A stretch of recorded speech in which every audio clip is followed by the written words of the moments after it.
सांगली मिरज कुपवाड महानगरपालिकेचा सन 2025-26चा एकूण 1132 कोटींचा अर्थसंकल्प आज प्रभारी आयुक्त तथा प्रशासक निलेश देशमुख यांनी प्रशासकीय महासभेत सादर केला आणि यामध्ये केंद्र सरकारकडून तसेच जिल्हा नियोजनमधून येणाऱ्या निधीच्या आधारे 15% वाढ करून हा अर्थसंकल्प आज सादर करण्यात आला. महापालिकेचा भांडवली आणि महसुली खर्च गृहीत धरून कोणताही करवाढ नसलेला 19 कोटी शिल्लकीचा अर्थसंकल्प आज आयुक्त तथा प्रशासक निलेश देशमुख यांनी महासभेसमोर सादर केले. यामध्ये वृक्षगणना करणे, श्वान निर्बज्जीकरणे करण्यासाठी स्वतंत्र शेल्टर उभारणे, ज्येष्ठ नागरिकांना विरंगुळा केंद्र उभारणे, स्वच्छता कर्मचाऱ्यांसाठी 10 नवे हजारी शेड उभारणे, ई-ऑफिस प्रणाली लागू करणे, ट्रीमिक्स कॉन्क्रीट करणे, रोड डिवायडर बसवणे, शहरी ई-बसेस योजना राबवणे, सफाई कर्मचाऱ्यांना ड्रेस कोड देणे, स्वच्छता किटसाठी विशेष तरतूद, पुस्तक पिढी उभारणे, महापालिकेच्या खुल्या भूखंडांना नावे लावणे, DP रस्त्यांसाठी तरतूद, तर मिरजेत खाऊ गल्लीसाठी विशेष तरतूद करण्यात आली आहे. कोणतीही करवाढ नसणारा आणि 19 कोटी शिल्लकीचा सांगली महापालिकेचा 1132 कोटींचा अर्थसंकल्प आज प्रशासकीय महासभेत मंजूर करण्यात आला आहे. यावेळी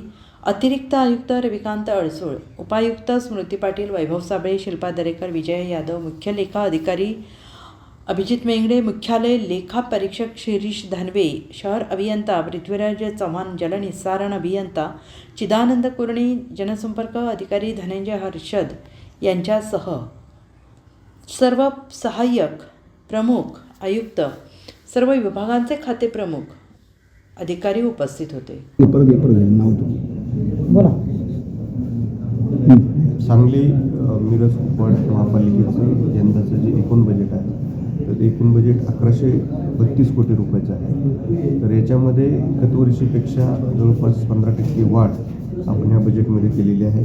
तर पण ही जी वाढ आहे ती आपल्याला केंद्र सरकारकडून, राज्य शासनाकडून आणि DPTCच्या माध्यमातून जे विविध निधी मिळणार आहेत त्याच्या भांडवली मूल्याची आपण वाढ केली आणि कुठल्याही प्रकारची करवाढ यंदा आपण बजेटमध्ये केलेली नाही. त्याच्यानंतर आपला एकूण भांडवली खर्च आणि महसुली खर्च जाता आपली टोटल जी तरतूद आहे शिल्लक ती 19 कोटी 40 लाख रुपये शिल्लकीचं बजेट जे आहे ते आपण सादर करतो आहे. यावेळी आपण वृक्षगणना करतो आहे. त्याच्यानंतर आपण श्वान निर्बीजीकरणासाठी आणि निवारा केंद्र त्यांचं शेल्टर आपण तर एक स्टेट ऑफ आर्ट शेल्टर जसं पिंपरी चिंचवड महापालिकेचं उभं आहे तसं आपण याच्यातून CSRमधून आपण तसं एक डॉग शेल्टर आपण उभं करणार आहोत. त्याचा भार आपल्या महापालिकेला पडणार नाही. त्याच्यानंतर ज्येष्ठ नागरिकांसाठी विरंगुळा केंद्र आहे. त्याच्यानंतर लक्ष्मीनारायण त्रिपाठी तृतीयपंथी सक्षमीकरण योजना आहे. मॉडेल स्मार्ट स्कूल योजना आहे. त्याच्यानंतर सफाई कर्मचारी हा फार महत्त्वाचा घटक असतो व्यवस्थेत, महापालिकेच्या व्यवस्थेत. तर त्यांना काम करत असताना स्वच्छतागृह, भांडारगृह, स्नानगृह आणि भोजन कक्ष इत्यादी सुविधा उपलब्ध करून देण्यासाठी आपण एक नवीन 10 हजेरी मॉडेल आपण जे हजेरी शेड म्हणतो की जिथं ते एकत्रित जमा होतात वॉर्डमध्ये असे एक आपण 10 नवीन मॉडेल हजेरी शेड बनवणार आहोत. त्यासाठी 1 कोटीची तरतूद केलेली आहे. त्याच्यानंतर ई-ऑफिस प्रणाली जी आहे कागदविरहित पेपरलेस ऑफिस ज्याला आपण म्हणतो त्याच्यामध्ये फायलिंगचा खूप दीर्घ प्रवास असतो आणि संगणकावरून लवकरात लवकर आपल्याला ती फाईल दिसते. त्याची डिजिटल सिग्नेचर करून ती पुढे फाईल पाठवली त्याच्यामुळं आणि पारदर्शकता आहे त्याच्यासाठी आपण 1 कोटीची तरतूद केली. आता रस्ता निर्मितीच्या बाबतीमध्ये आपण जरा थोडासा वेगळा दृष्टिकोन ठेवतो. त्याच्यामध्ये काही आपण नवीन ट्रिमिक्स कॉन्क्रीट रोड करणार आहे आणि रोड डिवायडर बसवणार आहे. त्याच्यासाठी 5 कोटीची तरतूद केली आहे. प्रधानमंत्री ई-बस सेवा योजनेमध्ये आपल्याला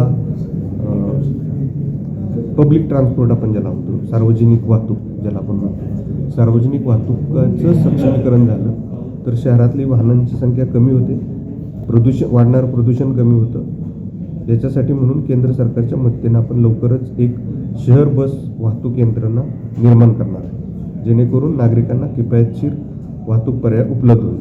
तर त्याच्यासाठी आणि ही योजना राबवत असताना सुद्धा रिक्षा चालक असतील किंवा इतर पर्यायी वाहतूकदार असतील तर त्यांच्या उपजीविकेला कुठलीही बाधा न आणता आपण त्यांच्या व्यवसाय वृद्धीसाठीच प्रयत्न करणार आहोत. त्यासाठी आपण 25 लाखची तरतूद केलेली आहे. त्याच्यावर आत्ता आपण एक ड्रेस कोड सफाई कर्मचाऱ्यांसाठी ठरवलेलं आहे. तर ते यंदा आपण सफाई कर्मचाऱ्यांना जी आरोग्य त्यांचं अबाधित राहावं म्हणून ज्या गोष्टी लागतात, गमबूट असतात, हँड सॉक्स आहे, मास्क आहे, तर या सगळ्या गोष्टींची तरतूद आपण सफाई कर्मचाऱ्यांसाठी करणार आहोत. आणि एक NCD आपण ज्याला म्हणतो, नॉन कम्युनिकेशन डिसीज आपण ज्याला म्हणतो, संसर्गजन्य जे नाही,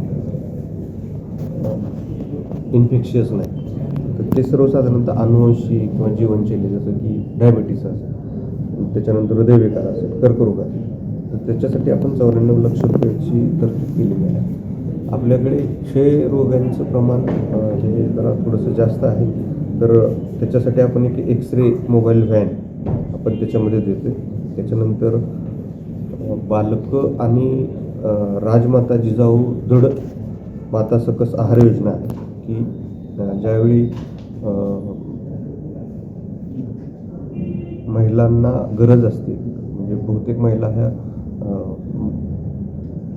ज्याला आपण मॅलन्यूट्रिशन म्हणजे सकस आणि पोषक आहार आपण ज्याला म्हणतो किंवा चौरस आहार ज्याला म्हणतो की ज्याच्यामध्ये कार्बोहायड्रेट्स असतील, प्रोटीन्स असतील, मल्टीव्हिटॅमिन्स असतील, मल्टीमिनरल्स असतील, तर त्याच्यासाठी आपल्याला आपण 2 लाख रुपयाची तरतूद केलेली आहे. येणाऱ्या महापालिकेच्या शिक्षकांसाठी एक आदर्श शिक्षक पुरस्कार योजना चालू करतो.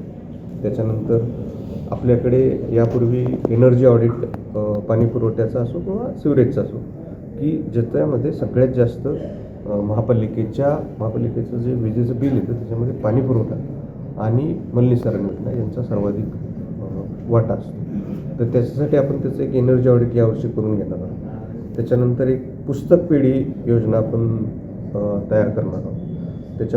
त्याच्यासाठी 5 लाख रुपयाची तरतूद आपण केली आहे.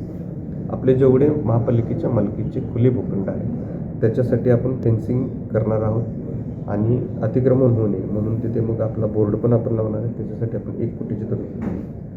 नवीन DP रस्ते जे आहेत ते DP रस्तेसाठी आपण 8 कोटी रुपयांची तरतूद केलेली आहे आणि एक खाऊ गल्ली मिरज भागामध्ये एक तयार करतो आपण की ज्याच्यामुळं अंडर वन रूफ सगळ्या तिथल्याच स्थानिक लोकांना रोजगार मिळेल. यासाठी 25 लाख रुपयाची तरतूद आपण केलेली आहे. त्यामुळे एक आपल्या महानगरपालिकेच्या शहराची भौगोलिक रचना असेल, पाणी पुरवठा, रस्ते, गटारी या सगळ्या मूलभूत सुविधांची सध्याची स्थिती आणि जनतेची महानगरपालिकेकडून अपेक्षा जी आहे या सगळ्याचा विचार करून आपण 25-26चा हा अर्थसंकल्प पायाभूत सुविधांच्या प्रगतीचा अर्थसंकल्प आहे असं मी नमूद